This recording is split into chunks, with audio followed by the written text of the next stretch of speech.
Voici une nouvelle vidéo concernant les critiques des films qui sont sortis au cinéma au mois de septembre. Donc j'en ai vu 10, et honnêtement, le mois de septembre, au niveau qualité, est pas ouf. On va dire qu'il n'y avait pas de films vraiment nazes, mais la plupart sont quasiment oubliables, sauf pour 3 films que j'ai vraiment bien aimés. En numéro 10, je parlerai du film Rodéo. Alors j'avais entendu depuis un moment des choses à ce sujet, ça avait fait polémique parce qu'apparemment ça faisait l'apologie des gens qui font justement des rodéos dans la rue, tout ça, avec les motos, qui cabrent et tout ça, qui font des choses très dangereuses en soi, et qui peuvent même être dangereuses pour les autres personnes. Il y en a qui appelaient au boycott, parce que voilà, c'était l'apologie de ce genre de délinquants et tout ça. Du coup, je m'attendais quand même à un film sulfureux, où on allait avoir comme, bah oui, les personnages de ces gens-là, que ça allait être vraiment, voilà, quelque chose de fort. Et en vrai, mais je me suis fait complètement chier pendant le film. Il y a pas de moment fou. Puis c'est surtout le début, en fait, où on voit un peu le style du rodéo, comment les gens font et tout ça. Mais après, ça part très rapidement sur une intrigue classique d'un film dramatique. Mais enfin voilà, vraiment, c'est pas ouf du tout, quoi. L'héroïne, elle passe son temps à voler des motos pour faire ses trucs et tout. Alors oui, voilà, mais en soi, enfin, je vois pas ce qu'il y a de choquant là-dedans. Je veux dire, il y a plein de films où on prend comme personnages principaux des gens qui font des choses pas bien, hein. Il suffit de voir même tous les films de braquage, je suis désolé, mais jusqu'à preuve du contraire, c'est pas bien de braquer, et pourtant on n'en fait pas un scandale. On dit pas, oh là là, mais l'apologie du braquage, non. Là, pour le rodéo, je vois pas pourquoi on a fait un scandale. Je pense que ça a tout été orchestré pour justement faire le buzz et que ce film fasse des vues. Mais en soi, enfin, vraiment, il a rien d'intéressant, ce film. En numéro 9, je mettrai la comédie française Jumeaux mais pas trop. Donc, ben voilà, comme toutes les comédies françaises, hein, que dire de ce genre de film? Oui, là, le film, il est pas nul, il est sympathique, mais vraiment, il y a absolument rien de nouveau, de ouf dans ce film. On sait tout à l'avance, hein. On sait à tel moment quand ça va aller bien, quand ça va pas aller bien, quand ça va se réconcilier, blablabla. Voilà, il y a aucune surprise dans ce film. Les personnages sont sympas et tout ça, mais voilà, très oubliable. En numéro 8, le film Coup de théâtre. Alors ça reprend les... Vraiment, il est complètement oubliable, j'avais pas forcément envie de le voir, mais ça reprend les codes des films d'Agatha Christie. Et là, justement, dans le film, il y a même le personnage d'Agatha Christie à un moment, mais c'est vraiment ça, c'est genre il y a un meurtre dans une pièce de théâtre, il faut trouver le coupable, et donc il y a 2 enquêteurs qui sont externes à la situation, et qui vont commenter ça, essayer de trouver le coupable. Mais voilà, c'est un énième film comme ça, enquête, et encore une fois, il y a absolument rien d'étonnant dedans, de surprenant. Le personnage, non vraiment, il y a vraiment rien qui est à garder dans ce film, quoi. Il est complètement oubliable aussi. En numéro 7, je mettrais le film Citoyen d'honneur. Ah voilà, c'est une petite comédie française aussi. En soi, elle était pas mauvaise, j'ai apprécié la regarder. Parce que là, il y a Cadmerade dans le rôle principal, mais pour une fois, je trouve qu'il joue un rôle qui est très effacé en fait, qui est très posé, qui a pas beaucoup d'émotions.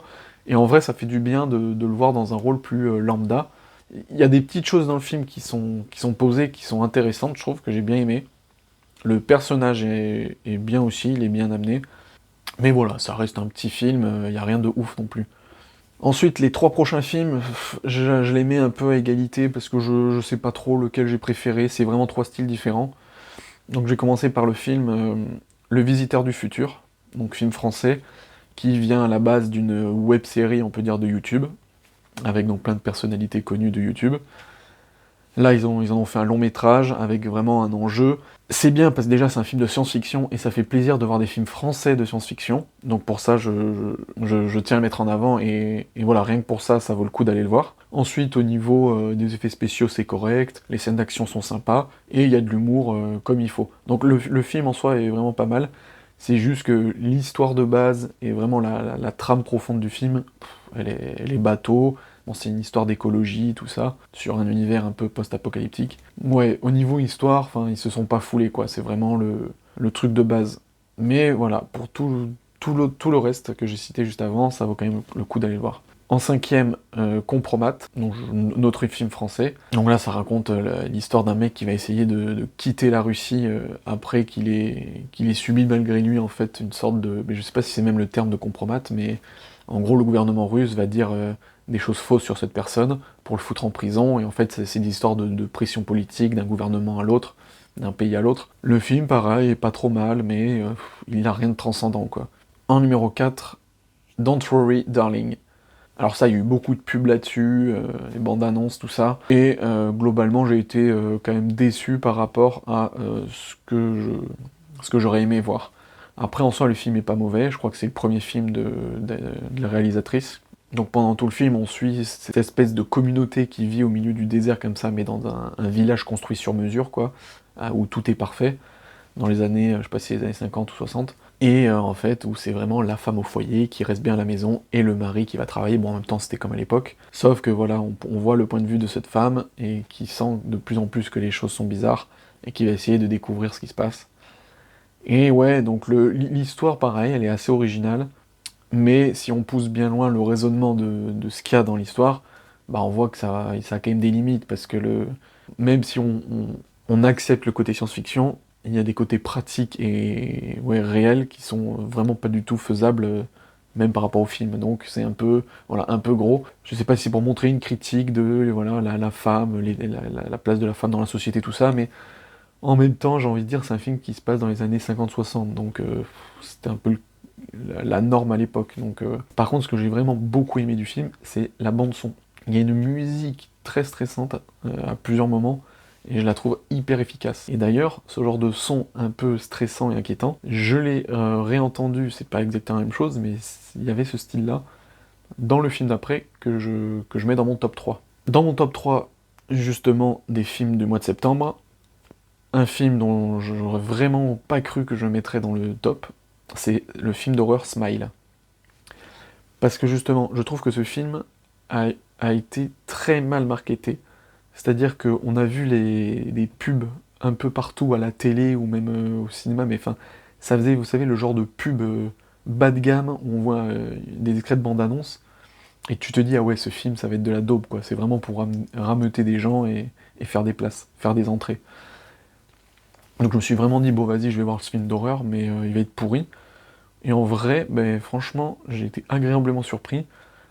Et même par rapport en film d'horreur en général. Parce qu'il faut savoir que c'est mon genre de film que j'aime le moins. Parce que s'il y a vraiment un genre dans le cinéma qui est ultra cliché à mort, peut-être plus que les comédies romantiques ou enfin les comédies françaises, c'est les films d'horreur. Et donc ouais, enfin vraiment j'adhère vraiment mal aux films d'horreur en général. Il faut vraiment que le film soit bon, ou en tout cas qu'il change. Et ben là sur le coup, Smile, il m'a intéressé. Alors bien sûr dans le film on retrouve des jumpscares, mais voilà, il y a l'utilisation de la musique que j'ai vraiment beaucoup aimé. C'est vraiment des sons très très angoissants, très inquiétants, et ça marche bien. Et les systèmes enfin les moments d'angoisse aussi, je les trouve pas mal faits. Et avec cette histoire donc de sourire en fait, c'est un peu une sorte de malédiction que voilà, j'ai trouvé pas mal, original. Donc voilà, quand j'ai vu le film, vraiment je me suis dit, bah, franchement, je regrette pas d'être allé le voir, et bah, ça fait du bien de voir un film d'horreur, on va dire de qualité. En numéro 2, The Woman King. Alors j'avais vu aucune bande-annonce de ce film, je savais qui était l'actrice principale, et je me suis dit, bah ouais, pourquoi pas. Alors je sais pas comment ça s'est passé au niveau de la réalisation, de la production, tout ça, mais j'ai ressenti vraiment une patte africaine au film, et ben, c'est pareil en fait, tout simplement, mais ça change, et ça fait du bien de voir ce genre de film quand on est habitué à voir 90% de films occidentaux, et c'est pour ça d'ailleurs que j'adore les films arabes, et là, africains, donc d'Afrique noire. On sent vraiment je sais pas, dans les dialogues, dans la façon d'être, de paraître, les images aussi, forcément, les costumes, enfin vraiment, c'était très rafraîchissant de voir quelque chose de nouveau. Et puis l'histoire en soi, ben, j'ai bien aimé. Cette histoire donc de groupe on va dire d'armée de femmes qui appartient donc à un royaume. Et donc là, ça se joue entre différents royaumes et tribus, et ça se passe aussi pendant la traite esclavagiste, avec donc les colons européens, où c'est bien parce qu'ils montrent bien que même les tribus noires participaient au commerce avec les blancs, pour mettre en esclavage soit des tribus adverses qui prenaient en prisonniers et qui vendaient après aux blancs, soit même au sein de leur empire. Donc enfin voilà, j'ai trouvé bien. Les personnages très intéressants, très touchants, et vraiment voilà, dans la façon de jouer tout ça, j'ai trouvé que ça changeait vraiment de ce qu'on a l'habitude de voir. Donc celui-là, ouais, je vous conseille d'aller le voir. Et enfin, mon film préféré de septembre, c'est Sans filtre. C'est le film qui a gagné la Palme d'Or cette année. Alors pareil, j'étais passé complètement à côté.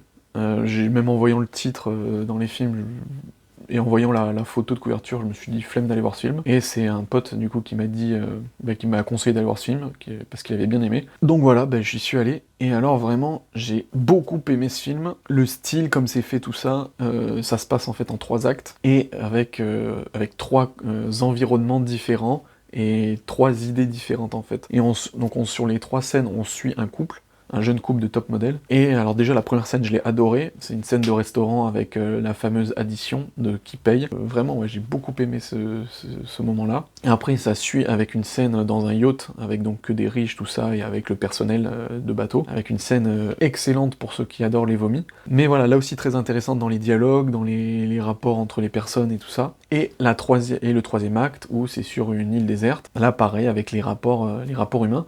Et en fait, tout le long, on compare, c'est vraiment le statut social et la richesse, et voilà, sa place dans la société. Et c'était vraiment très bien fait. Donc déjà, donc en premier, on part sur quelque chose d'intime entre l'homme et la femme, puis après quelque chose de général entre vraiment des classes, en fonction du travail, et puis après, c'est par rapport à ta qualité intrinsèque en tant qu'humain, qui est mis en valeur dans la troisième scène. Et donc ouais, j'ai vraiment, vraiment très bien aimé, et là aussi, les musiques, je les ai adorées. Allez voir ce film.